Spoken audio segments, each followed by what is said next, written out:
EUI64 converts a 4-rate-bit MAC address into a 64-bit IPv6 interface ID.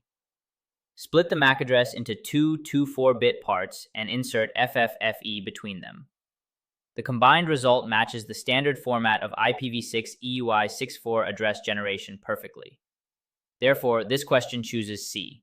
The two standards both belong to Gigabit Ethernet and use the same data link layer frame format defined by IEEE 802.3. This creates a direct match between the pair and the correct similarity statement. Therefore, this question chooses A.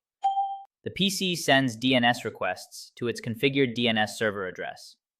The ipconfig/all output shows the DNS server is 192.168.1.253, creating a direct match between the query destination and this address.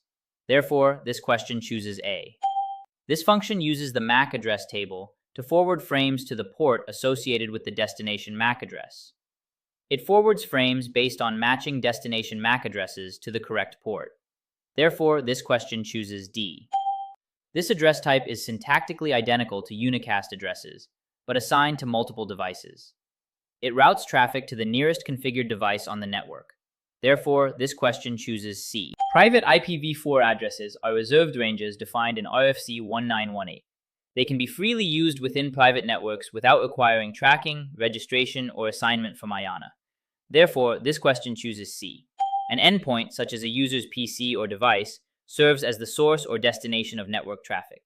It enables users to generate, process, and transmit data to network services like file servers over the network.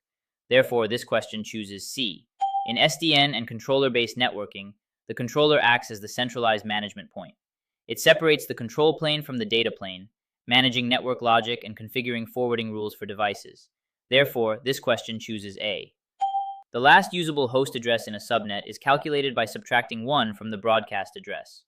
For each given subnet, the configuration matches this rule, using the correct last usable IP and subnet mask for each router interface. Therefore, this question chooses D.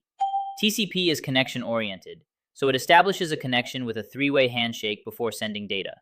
UDP is connectionless and sends data immediately without prior setup.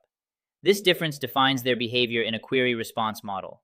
Therefore, this question chooses B. If you need this certification question bank, leave a comment in the comment section with 1, 2, 3, and I'll give it to you for free. Don't forget to like, subscribe, and hit the bell.